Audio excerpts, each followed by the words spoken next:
요한복음 9장 35절에서 41절 말씀을 교독하겠습니다.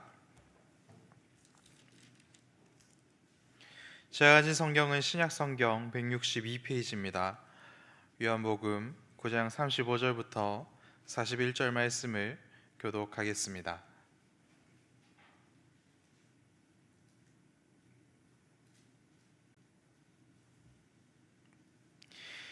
예수께서 그들이 그 사람을 쫓아냈다 하는 말을 들으셨더니 그를 만나사 이르시되 내가 인자를 믿느냐?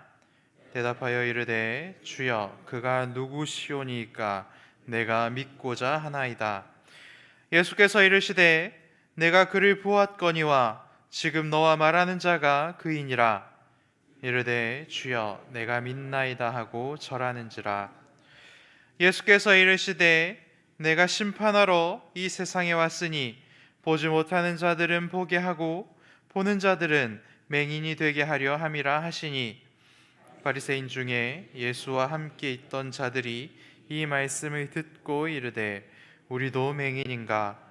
예수께서 이르시되 너희가 맹인이 되었더라면 죄가 없으려니와 본다고 하니 너희 죄가 그대로 있느니라.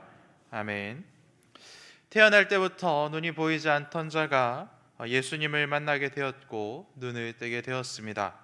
흑암에 거하던 자에게 빛 대신 예수께서 빛을 비추어 주셨고 그리고 빛을 보고 빛의 길, 생명의 길로 인도함을 받게 된 일이 9장에 기록되어 있는 것이죠.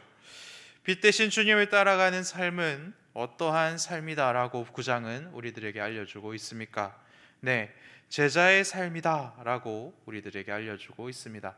그렇다면 제자는 어떤 사람이고 어떠한 일을 하는 사람입니까? 9장을 통해서 확인할 수 있는 것은 예수님께 배운 사람이고 또한 자신을 가르쳐 주신 예수님을 전하는 사람이다 라는 것을 우리는 알 수가 있습니다. 눈을 뜨게 된 자, 예수님께서 진흙을 이렇게 발라주셔서 눈을 뜨게 된 그는 자신이 경험했던 그리스도를 사람들에게 전하기 시작했습니다. 어떻게 전했습니까? 여러분들은 저를 훨씬 더 잘 아실 것입니다. 제가 태어날 때부터 죄 가운데 태어나서 눈이 보이지 않는 그런 저주 가운데 살았던 것들을 여러분들이 더 잘 보았을 것입니다. 그런데 여러분, 빛도 희망도 소망도 없이 살았던 저를 나의 눈을 뜨게 하신 분이 계십니다. 제가 알기로는 소경의 눈을 띄워주시는 분이 바로 우리가 기다리는 바로 그 메시아이시다라고 들었습니다. 그러니 그분이 나의 눈을 고쳐주신 분이 그리스도가 아니시면 누구이겠습니까? 여러분들도 그분에게 가시고 그분에게 배우십시오라고 사람들에게 전하고 다녔다라고 오늘 본문에서 우리는 말씀을 배웠습니다. 그래서 소경은 자신이 경험한 예수님을 전하는 사람이 되었다라고 우리들에게 알려주고 있는 것이죠. 그래서 본문을 통해서 알 수 있는 제자는 어떠한 사람입니까? 전하는 사람입니다. 어떠한 것을요? 자신이 경험한 예수님을 전하는 사람입니다. 제가 만난 예수님은 어떤 분이냐면 굉장히 오랫동안 참아주시는 분이십니다. 그렇지만 오래 참으시지만 제가 잘못한 만큼은 정말 확실하게 혼도 내주시는 분입니다. 그리고 또 어떤 분이냐면 저에게 어렸을 때부터 누구랑 결혼하게 될지 그리고 어떤 아이를 낳게 될지는 잘 모르지만 좋은 아버지가 되어야 한다라는 꿈을 주셨던 분이기도 합니다.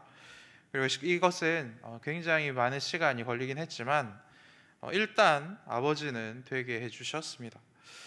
여러분들은 어떤 하나님 그리고 여러분들이 전할 수 있는 예수님은 어떠한 분이십니까? 여러분이 경험한 예수님은 또한 어떠한 분이십니까? 다른 사람들이 만난 하나님 그리고 다른 사람들이 전하는 예수님을 전하지 않으셔도 됩니다. 계속해서 말씀드리지만 여러분들이 경험한 하나님 그리고 여러분들이 경험한 예수님을 여러분들만이 아시는 그 예수님을 전하면 된다라는 것입니다. 여러분들의 삶에서 그리고 기도 중에 그리고 예배 중에 찬양 중에 그리고 때로는 여러분들이 한 번도 경험해 보지 못하였던 절망 속에서도 여러분들은 예수님을 만난 적이 있지 않으십니까?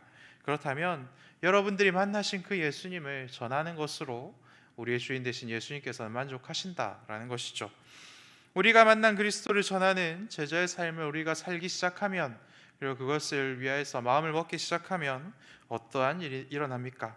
우리는 이 세상에서 다시 철저하게 쫓겨남을 입게 됩니다.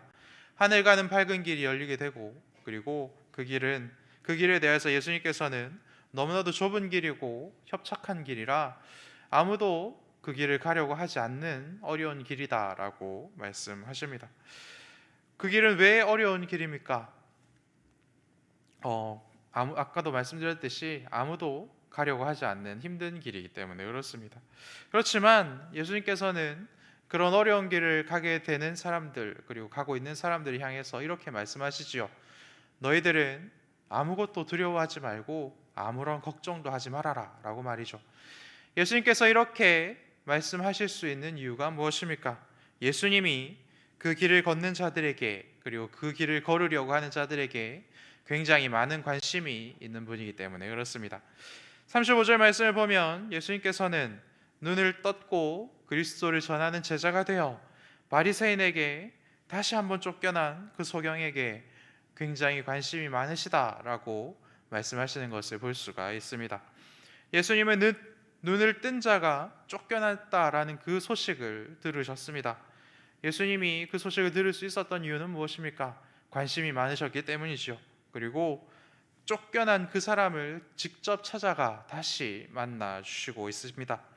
예수님은 예수님을 전하는 자들, 예수님의 제자들에게 대단히 많은 관심이 있는 분인 줄로 여러분들 믿으시기 바랍니다.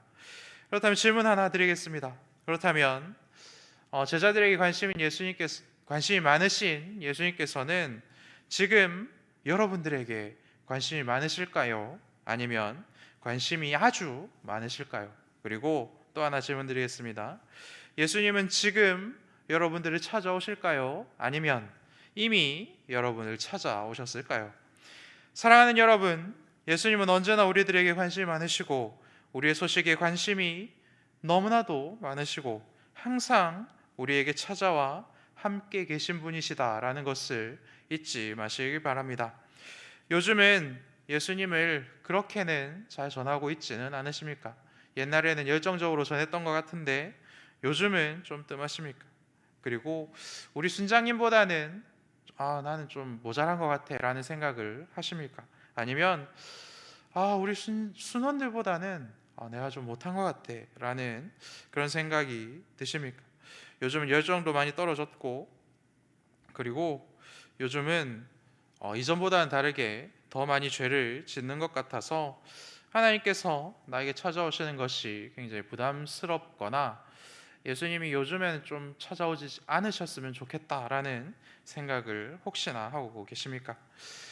그런 생각들을 버리시길 바랍니다. 우리가 어떻게 사는지와는 상관없이 예수님은 언제나 우리들에게 관심이 많으시고 항상 먼저 찾아오시는 분이심을 잊지 마시기 바랍니다. 예수님이 항상 죄인들을 먼저 찾아가시고 죄인들의 마음의 문에 노크를 하시고, 그리고 우리들에게 찾아오셔서 우리와 함께 먹고 마시며 우리들에게 가장 따뜻한 위로와 사랑을 전하시고 구원을 베푸시는 분이라는 것을 잊지 마시기 바랍니다. 이것이 살아계신 예수님이 우리들을 사랑하는 방법이고 은혜를 베푸시는 방법입니다. 저는 참 연애를 못하는 사람입니다. 이었습니다라고 이야기하고 싶은데 입니다가 더 정확한 것 같습니다. 연애뿐만 아니라 인간관계도 그렇게 원활하게 할 줄 모르는 그런 사람입니다. 빤히 제가 잘못한 줄 알지요. 그런데도 미안하다라는 그 말을 하기가 참 어려운 그런 사람입니다. 왜 그렇습니까?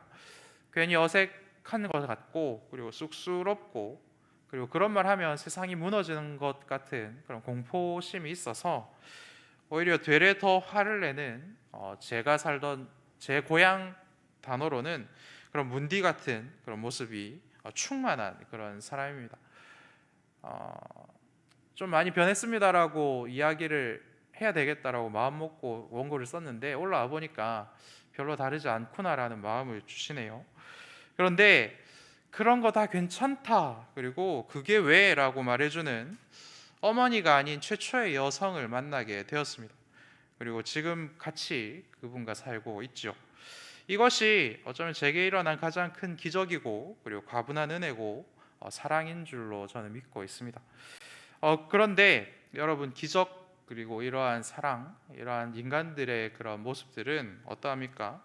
사람이 베풀 수 있는 사랑과 은혜 그리고 이런 기적들은 한계가 있지요.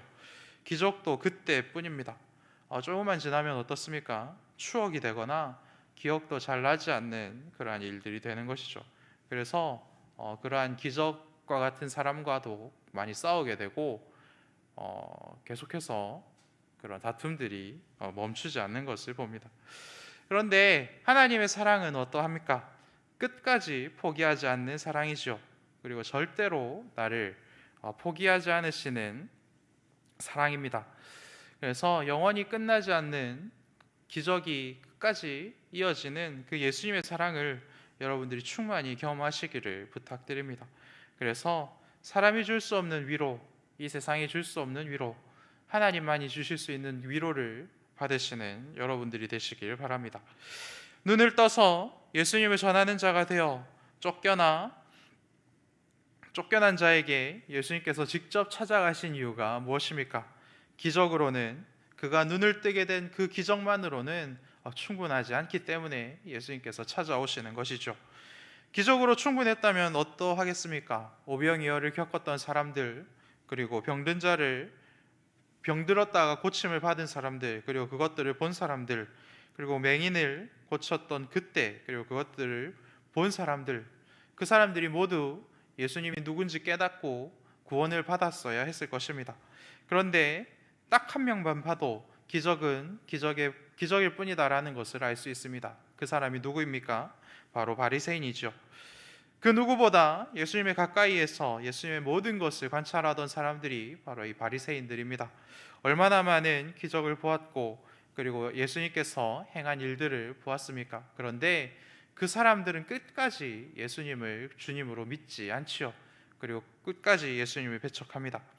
많은 기적을 경험하는 것이 구원과는, 우리가 하나님을 믿어서 얻어야 하는 그 구원과는 별로 관계가 없을 수 있다라는 것을 오늘 예수님의 모습을 통하여서 우리는 확인할 수 있는 것입니다. 그렇다면 여러분, 구원의 가장 확실한 방법은 무엇입니까? 우리의 구원은 무엇을 통해서 완성된다라고 하나님께서 알려주고 있습니까? 로마서 10장 10절 말씀을 보면 마음으로 믿어 입으로 시인할 때 그때 우리의 구원이 온전해진다라고 우리들에게 알려주고 있지요. 예수님께서도 말씀하셨습니다. 구원 그리고 복음은 눈으로 보지 못하여도 상관이 없다. 오히려 보지 못하고 믿는 것이 복되다라고 말입니다. 또한 마음으로 믿는 그 복음을 그 어떤 상황에서도 끝까지 입으로 시인하면, 그죠? 하나님께서는 그 사람의 구원이 온전한 것이다라고 말씀합니다. 입으로 시인한다라는 것은 어떠한 것을 의미합니까? 그 사람의 말과 행동이 다르지 않다라는 것을 의미하는 것이죠. 그렇게 되면 우리들의 마음과 우리들의 입과 우리들의 행동이 일치하면 예수님을 향한 그 복음을 우리들의 고백하는 것이, 그리고 그 복음 때문에 우리의 삶이 변한 것이 계속해서 이어지면 우리 그 사람의 구원은 완성된 것이라고 말씀하고 있습니다. 그런데 사람 그리고 죄인의 삶은 어떠합니까? 입으로는 믿는다 하지만 마음으로는 사실은 그거 거짓말인데 라는 마음을 품을 수 있다라는 것이죠. 마음은 사랑하지 않으면서도 사랑합니다라고 이야기할 수 있는 것이 죄인의 삶이고, 마음으로는 미안하지 않으면서도 죄송합니다라고 할 수 있는 것이 또한 죄인들의 입의 현실이라는 것입니다. 세례 교육을 다 마쳐 갈 때쯤에 이제 문답을 하지 않습니까? 그때 어떤 학생에게 이렇게 질문했다고 합니다. 너는 예수님을 그래서 믿니? 라고 말이죠. 그래서 그 학생이 이렇게 대답했다고 합니다. 저는 아직은 예수님을 안 믿는 것 같습니다. 라고 말이죠. 세례 교육도 다 받고 이제 세례 문답에 와가지고 하는 말이 그랬다라는 것입니다. 그렇게 이야기하는 학생의 세례를 베푸는 문답을 했었던 그 목사님께서 그러면 좀 이따 받자, 다음에 받자라고 이야기하시고 유보를 시켰다고 합니다. 그랬더니 그 학생의 부모님들이 굉장히 심하게 반응했었던 그러한 일들이 있었다라는 이야기들을 저희 담임 목사님께서 말해주신 적이 있습니다. 그 이야기를 듣고 나서 굉장히 많은 생각들을 했었는데, 여러분, 오히려 그렇게 믿을 수 없는 것을 저는 믿지 못하겠습니다라고 정직하게 이야기한 학생, 그 학생이 오히려 성령으로 충만한 학생이 아니겠습니까? 또한 그 학생의 이야기를 듣고 그러면 너는 아직 세례를 받을 때가 아니구나, 조금 더 신앙생활을 해보고 다음에 세례를 받자라고 이야기한 그 목사님도 대단한 것 같습니다. 우리는 얼마나 많은 거짓말을 입에 달고 사는지 모릅니다. 마음은 아니면서 그렇게 해야 할 것 같아서, 그리고 그렇게 해야 하는 자리니까, 그리고 그런 관계에서 괜히 이렇게 이야기하면 관계가 나빠지니까 하는 거짓말들이 얼마나 많은지 모릅니다.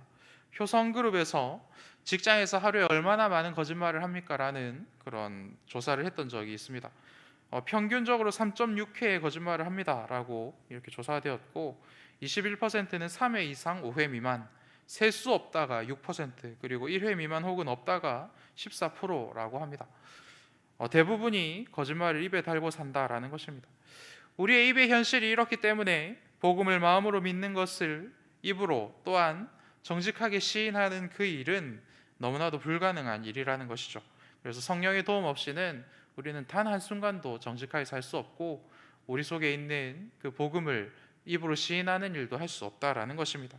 그렇기 때문에 우리들의 수준이 그러하기 때문에, 우리들의 마음이 그렇게 죄로 가득하기 때문에, 우리들의 입술과 우리들의 삶이 그렇게 처참하게 악하기 때문에 예수님께서는 눈을 뜬 기적을 경험한 그 소경을 다시 찾아오셨고 복음을 직접 알려주시고, 마음으로 믿는 그 복음을 입으로도 시인하여 구원에 이르는 가장 위대한 사역을 완성하시러 그의 인생에 다시 들어오신 것입니다.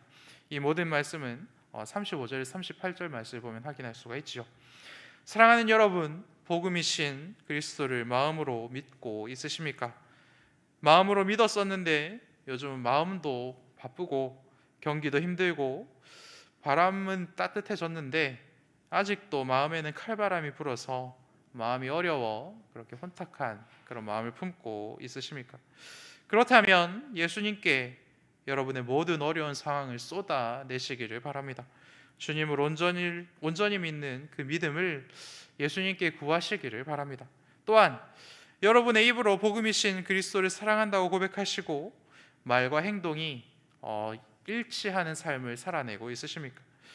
코로나 전까지는 일치했던 것 같은데 요새는 좋은 일도 하나도 없고 도저히 앞길이 보이지 않아서 나의 말도 그리고 나의 행동도 불평과 불만 그리고 모두 거짓으로만, 절망으로만 가득하십니까?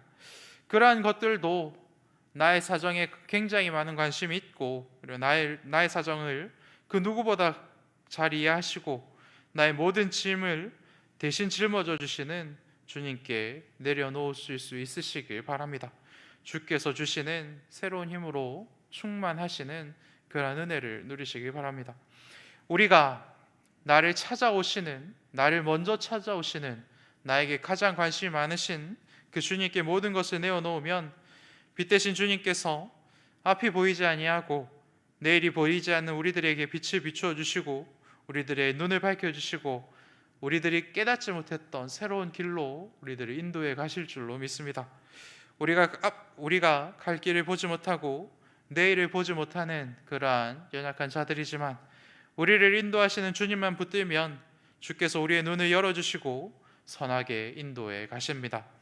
스스로 잘난 체 하는 자들, 끝까지 예수를 붙들지 않는 자들은 자신의 길을 잘 보는 것 같고 자신의 길을 잘 가는 것 같으나 결국 맹인이 되어 그 어떤 길로도 가지 못하게 만드시는 분이 우리의 주인 되신 예수님이 하시는 일이고, 우리들에게 언제나 인내하시고 사랑으로 덮어주시며 앞길을 갈 바를 알지 못하지만 그 모든 것들을 예수님께 내어놓고 도움을 구하는 자들에게 또한 새로운 길을 내어주신 분이 예수님이심을 여러분들 잊지 마시기 바랍니다.